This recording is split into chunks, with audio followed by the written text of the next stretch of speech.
धरती पर जीवन की शुरुआत कैसे हुई? इंसान कब और कैसे पैदा हुए? स्टोरी ऑफ एवोल्यूशन इन हिंदी। धरती पर जीवन की शुरुआत और इंसानों का विकास। हम इंसान इस धरती पर कहां से आए? हमारे पूर्वज कौन थे? इतिहास की वह कौन सी घटना थी जिसने इंसानों को जन्म दिया? बौद्धिक क्षमता इंटेलिजेंस कैसे विकसित हुई? नग्न घुमक्कड़ इंसानों ने कपड़े पहनना और भाषा बोलना कब सीखा?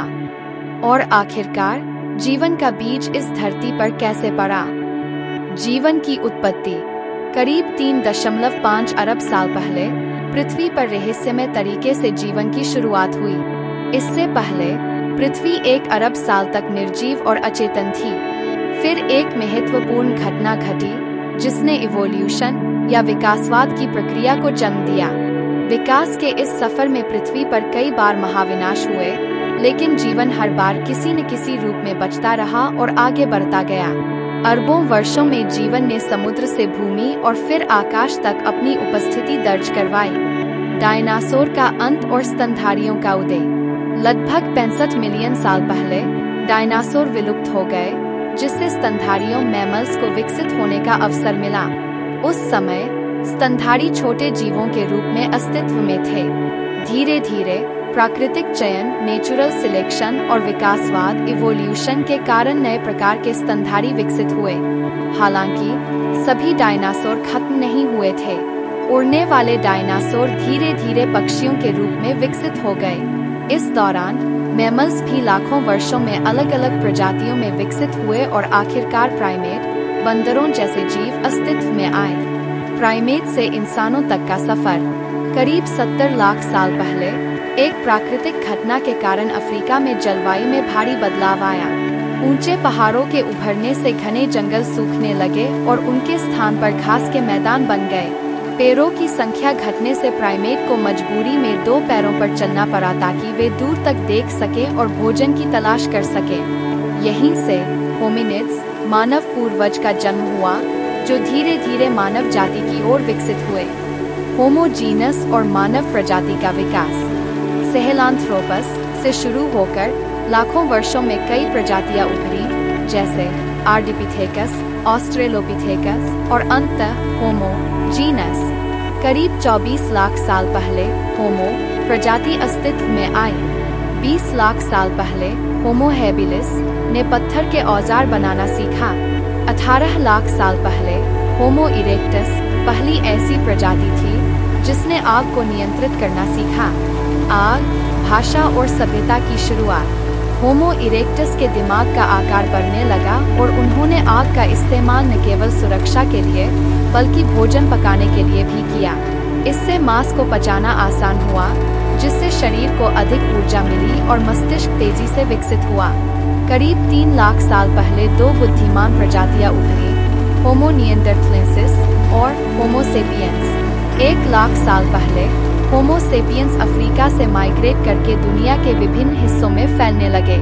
विभिन्न जलवायु परिस्थितियों और खतरनाक जानवरों से निपटने के लिए उन्होंने नई रणनीतियां अपनाई और सामूहिक शिकार की शुरुआत की। यही वह दौर था जब भाषा की उत्पत्ति हुई।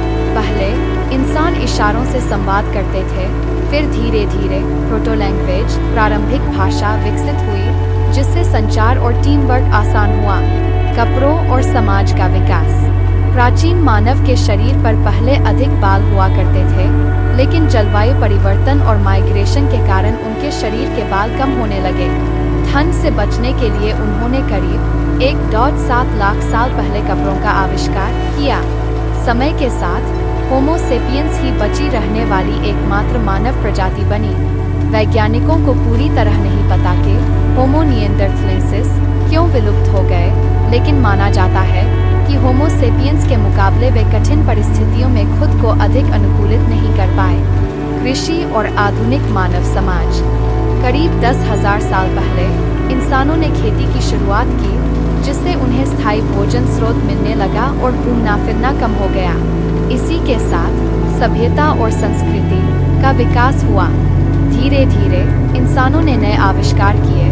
पहिए का आविष्कार हुआ, खगोल शास्त्र एस्ट्रोनॉमी की नींव पड़ी और कला एवं लेखन की शुरुआत हुई। इंसानों का भविष्य और आगे का विकास। आज हम तकनीक के युग में हैं, लेकिन इवोल्यूशन अभी भी जारी है।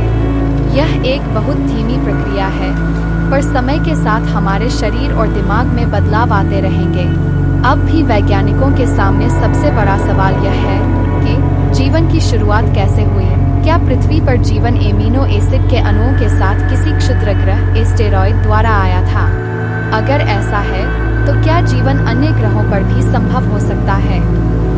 निष्कर्ष: धरती पर जीवन की शुरुआत एक रेहे से बनी हुई है, लेकिन वैज्ञानिक शोध लगातार इस गूढ़ प्रश्न का उत्तर खोजने में लगे हुए हैं। इंसानों का सफर एक अविश्वसनीय यात्रा रही है, जो अनगिनत प्राकृतिक घटनाओं और विकासवादी प्रक्रियाओं के माध्यम से आज की आधुनिक सभ्यता तक पहुंची है।